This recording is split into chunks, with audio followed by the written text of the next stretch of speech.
हम लोग आधुनिक भारत का इतिहास पढ़ रहे हैं। हम लोग क्या पढ़ रहे हैं? आधुनिक भारत का इतिहास।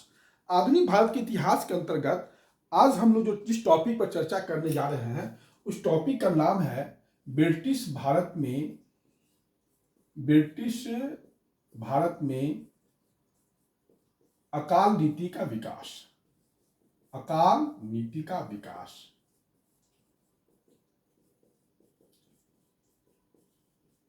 आज हम लोग जिस टॉपिक पर चर्चा करने जा रहे हैं उस टॉपिक का नाम है ब्रिटिश भारत में अकाल नीति का विकास। अकाल नीति का विकास कैसे हुआ? ये अकाल होता क्या है? अकाल और सूखा। अकाल और सूखा ब्रिटिश के आने के साथ ही भारत में शुरू हुआ होगा ऐसी बात नहीं है। अकाल और सूखा जो है प्राचीन भारत में भी आता होगा और मध्यकालीन भारत में भी अकाल और सूखा पड़ता होगा, क्योंकि भारतीय जो जलवायु है वो मानसूनी जलवायु है। भारतीय जलवायु क्या है? मानसूनी जलवायु है। और मानसूनी जलवायु जो है उसका जो पैटर्न है वो अनियमित है। कभी बहुत ज़्यादा वर्षा होगा, कभी कम वर्षा होगा, कभी बाढ़ आ जाएगा। ज़्यादा वर्षा होगा तो बाढ़ हो जाएगा, कम वर्षा होगा तो सूखा आ जाएगा। तो चूंकि कृषि मानसूनी है, हमारी मानसून पर निर्भर है, तो मानसून वर्षा के कम या ज़्यादा होने से भारत की कृषि प्रभावित होती रही है। और ये प्राचीन काल में भी जो है अकाल और सूखा पड़ता था, मध्यकालीन भारत में पड़ता था। लेकिन जो प्राचीन भारत में सूखा और अकाल पड़ता था और मध्यकालीन भारत में पड़ता था, उसका जो आधार था वो जलवायु आधार था। वो उसका आधार क्या था? जलवायु आधार था, जलवायु जनित था, या जलवायु उसका बेस था। लेकिन जो ब्रिटिश काल में जो अकाल पड़े वो मानव जनित अकाल है। वो क्या है? मानव जनित अकाल है। ब्रिटिश ने कुछ ऐसी नीतियां लाई जिसने अकाल की बारंबारता को और अकाल के प्रकोप को बढ़ा दिया।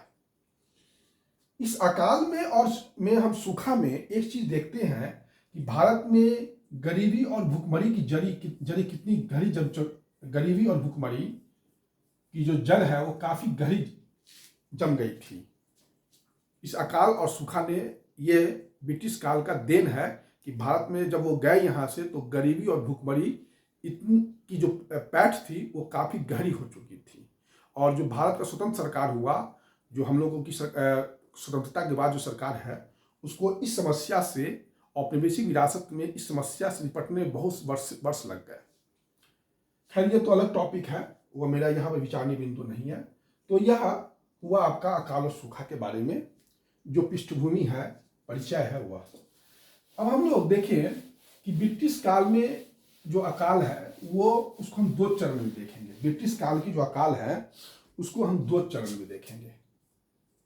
ब्रिटिश काल में जो अकाल पड़ा उसको हम दो चरण में देखेंगे। पहला है कंपनी का शासन था आपको 1757 से लेके 1857 तक। और दूसरा है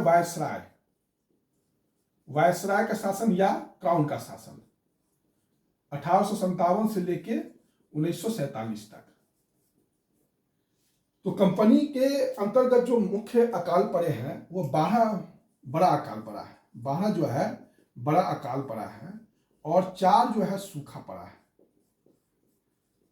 1757 से लेके 1857 तक 12 जो है बड़ा अकाल पड़ा है और 4 जो है सूखा पड़ा है। और क्राउन के अंतर्गत जो अकाल पड़े हैं 10 जो है बहुत बड़े अकाल पड़े हैं, बहुत बड़े अकाल पड़े हैं। अगर हम देखें सबसे पहला अकाल कंपनी के शासन के अंतर्गत 1770 में जो अकाल पड़ा था वो अकाल बंगाल में पड़ा था। और इस समय ब्रिटिश ने क्या किया था कि जो अकाल पड़ा था उस समय चावल खरीद कर, कम कीमत पर खरीद कर जो है अधिक कीमत पर चावल बेचा। इससे क्या हुआ? अकाल की जो प्रभावित लोग हैं उनकी संख्या काफ़ी बढ़ गई। अकाल से प्रभावित लोगों की संख्या जो है काफ़ी बढ़ गई, क्योंकि उनको भुखमरी का सामना करना पड़ा, ज़्यादा कीमत पर चावल खरीदना पड़ता था। या जब हम विद्रोह पढ़ेंगे, जल विद्रोह, तो सन्यासी विद्रोह का चर्चा करेंगे। कहीं ना कहीं सन्यासी विद्रोह की पृष्ठभूमि में यही 1770 का अकाल जो है काम कर रहा था। और सन्यासी लोग जो थे चावल के भंडार को लूट लिया करते थे। सन्यासी बनकर थे वह किसान थे जो सन्यासी बनकर चावल लूट लिया करते थे, क्योंकि अकाल जो है काफ़ी बढ़ गया था। सरकार क्या, ब्रिटिश कंपनी के जो कर्मचारी लोग करते क्या थे कि चावल कम कीमत पर खरीद के उसका भंडार करते थे और उसको अधिक कीमत पर बेचते थे। उसके बाद देखिएगा 1781 में मद्रास में अकाल पड़ा था और 1784 में जो अकाल पड़ा था वो उत्तरी भारत में अकाल पड़ा था।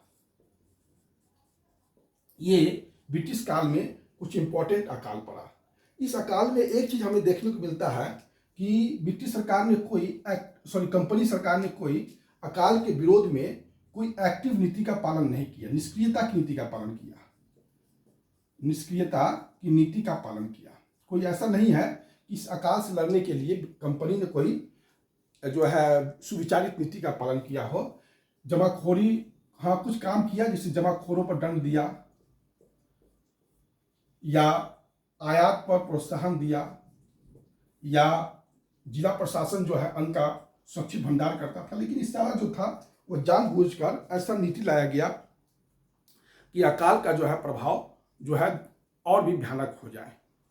तो ये कंपनी के शासन के अंतर्गत जो सर देख रहे हैं कि अकाल की जो संख्याएं हैं वह हम लोगों ने डिस्कस किया।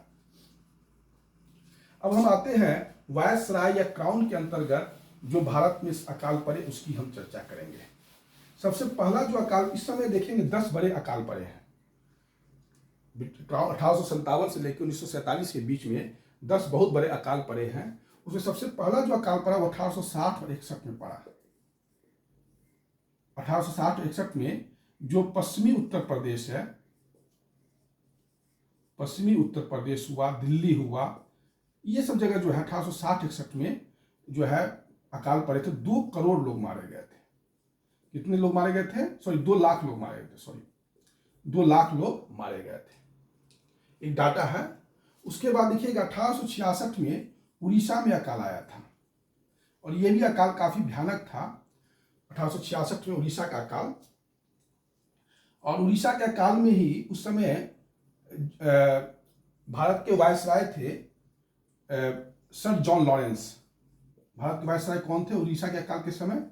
सर जॉन लॉरेंस थे और उन्होंने कैंपवेल अकाल के लिए एक कैंपवेल आयोग का गठन किया था।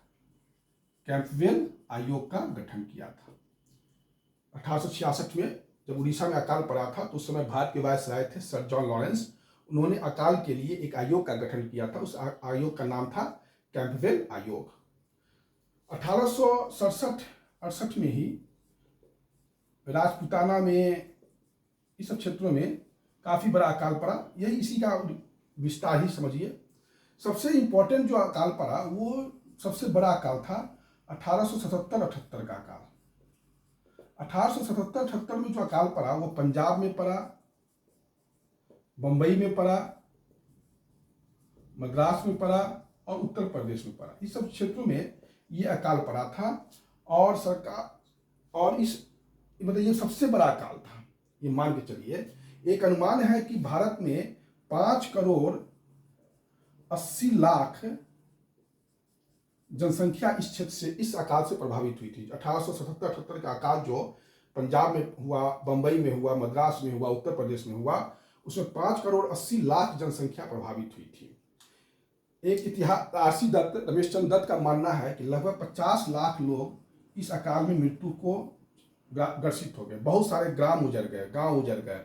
आप कह सकते हैं बहुत सी जो कृषि भूमि थी वो जो है एक तरह से कहिए कि बंजर हो गई थी। इतना बड़ा अकाल और सूखा पड़ा था काफी। तो ये सब एक डाटा है और सबसे बड़ा जो है अकाल यही अकाल है। 1876, 77, 78 का अकाल है।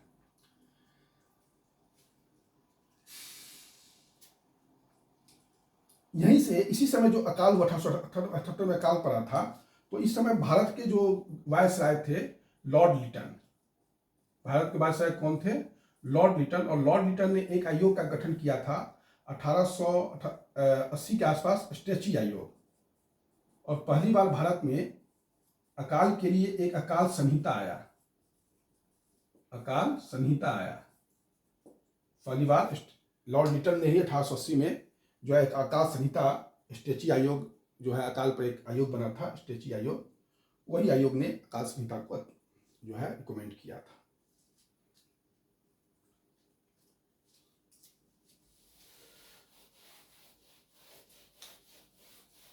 एक विलियम डिग्बी है। विलियम डिग्बी का मानना है कि 1857 से लेके 1901 तक भारत में अकाल से मरने वालों की संख्या है लगभग 2,88,00,000 लोग अकाल से मर गए थे।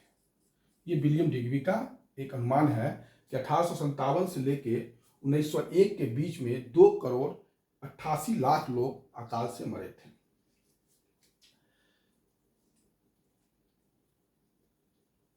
इस समय एक जो सब 1943 का भी अकाल काफी भयानक था। बंगाल में आया था 1943 का अकाल, और ये बंगाल में आया था। लगभग 30 लाख लोग इस अकाल में मरे थे। 30 लाख लोग अकाल में मरे थे। दक्षिण भारत में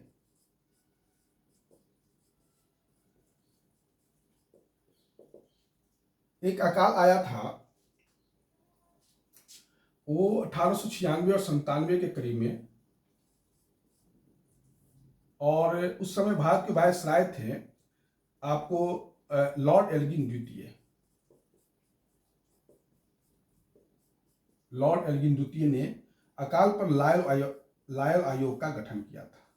लायल आयोग का गठन किया था। तो ये सब आयोग पर कुछ गठन है। इस पहली बार जो है अकाल संहिता का निर्माण जो है आपको 20वीं शताब्दी के पूर्वार्ध में देखने को मिलता है। और ये जो अकाल संहिता में था, ये नियम था कि अगर कुल क्षेत्रफल का 75% फसल बर्बाद हो जाता है तो उस क्षेत्र से लगान नहीं वसूला जाएगा। लेकिन व्यवहार में ऐसा देखने को नहीं मिलता था। जब दक्षिण भारत में अकाल हुआ पड़ा था 1896 और 97 का, तो सरकार ने कोई कदम नहीं उठाया था। तो पुनः सार्वजनिक सभा, रानाडे थे, पुनः सार्वजनिक सभा के अध्यक्ष थे। तो पुनः सार्वजनिक सभा ने 1896-97 में जो दक्षिण भारत में अकाल पड़ा था, तो सरकार से दबाव डालकर कहा था कि अकाल संहिता में जो प्रावधान है कि 75% अगर फसल बर्बाद हो जाती है कुल क्षेत्र का, तो लगान माफ कर दिया जाए। तो दबाव में सरकार ने लगान माफ किया था, कोई स्वेच्छा से नहीं किया था। अकाल संहिता का कोई पालन नहीं किया जाता था। 1918 में गांधी जी ने भी, जब खेरा का आंदोलन हुआ था, तो गांधी जी के दबाव में आकर लगान माफ किया गया था। ये सब हम जब गांधी मूवमेंट पढ़ाएंगे तो आपको बताएंगे। मैं कहने का कि अकाल संहिता का कोई सरकार जो है दिल से कोई मतलब पालन नहीं करना चाहती थी। और यही कारण था कि जो अकाल थे उस समय सरकार जो राहत पहुंचाती थी वो पर्याप्त नहीं होती थी, और वह कोई सुविचारित भी नहीं होती थी वितरण में। तो इसका दुष्प्रभाव यह होता था कि लोग ज़्यादा अकाल और भूखमरी से मरने लगे।